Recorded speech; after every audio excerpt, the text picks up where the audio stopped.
Stock मार्केटमध्ये trading करत असाल तर ह्या 5 टिप्स तुम्हाला माहितीच पाहिजे, ज्या फक्त स्मार्ट ट्रेडरला माहिती असतात. आणि आजच्या व्हिडिओमध्ये मी तुम्हाला ह्या समजून सांगणार आहे. तर 5 ॲडव्हान्स टिप्स कोणत्या आहे आज या व्हिडिओमध्ये आपण डिटेलमध्ये समजून घेणार आहोत. Market structure, institutional footprints, sector rotation, exit strategy आणि रिस्क मॅनेजमेंट. जर ह्या 5 टिप्स तुम्ही समजून घेतल्या तर तुम्ही स्टॉक मार्केटमध्ये एक प्रो ट्रेडर बनणार आहात. आता सर्वप्रथम मार्केट स्ट्रक्चर समजून घ्या.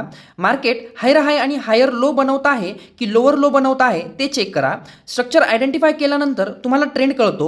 Trend is your friend. So तुम्हाला ट्रेंडच्या अगेन्स्ट ट्रेड घ्यायचा नाहीये. तुम्हाला बाय करायचा असेल तर रिट्रेसमेंटच्या हायर लोवर बाय करा. सेल करण्यासाठी पुलबॅक घेतल्यानंतर लोअर हायवर सेल करा आणि इंडिकेटरच्या सहाय्याने नव्हे, मार्केट स्ट्रक्चरच्या सहाय्याने बाय आणि सेल करायला शिका. आता दुसरी सगळ्यात महत्त्वाची गोष्ट आहे इन्स्टिट्यूशनल फुटप्रिंट ओळखणं.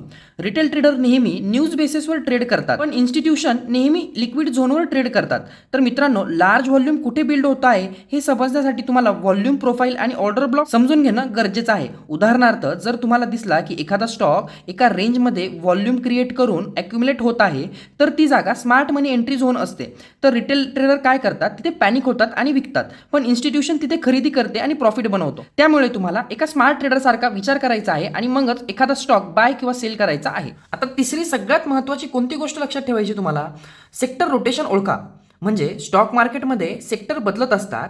एका वेळी बँक चालतात, कधी फार्मा सेक्टर चालतो तर कधी आयटीला डिमांड येते. जर तुम्ही सेक्टर बदलताना ट्रेंड पकडला तर मल्टीबॅगर मिळू शकतो आहे. उदाहरणार्थ 2020 नंतर बँकिंग सेक्टरला चांगली डिमांड होती, त्यानंतर इन्फ्राला आणि आता ईव्ही रिलेटेड स्टॉकला खूप डिमांड वाढलेली आहे. आता तुम्हाला एक्झिट स्ट्रॅटेजी ठरवायची आहे, एंट्री घेतल्यानंतर नाही. एंट्री घेतल्यानंतर तुम्हाला एक्झिट स्ट्रॅटेजी ठरवायची नाहीये, तर त्याआधी तुम्हाला एक्झिट कोणत्या ट्रेडमध्ये कसं घ्यायचंय ते ठरवायचं आहे.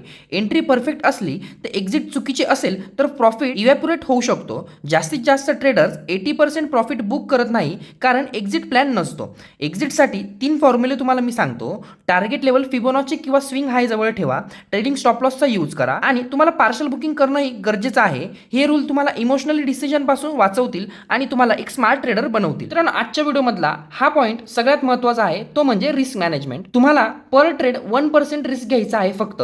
आणि तुम्हाला तुमचा लॉस जर कंट्रोल करायचा असेल आणि लॉंग टर्म सर्व्हाइव्ह करायचं असेल तर तुमचं कॅपिटल सेफ ठेवणं खूप गरजेचं आहे. कारण की तुम्ही एका ट्रेडमध्ये तुमचं कॅपिटल ब्लो केलं तर तुम्हाला नेक्स्ट ट्रेडसाठी कॅपिटल उरणार नाहीये. ही व्हिडिओ तुम्हाला व्हॅल्युएबल वाटली असेल तर लाईक करायला विसरू नका. कमेंटमध्ये सांगा पुढची व्हिडिओ कोणत्या विषयावर हवी आहे आणि चॅनलला सबस्क्राईब करायला विसरू नका. त्या मित्राला शेअर करा जो स्टॉक मार्केटमध्ये नवीन आहे.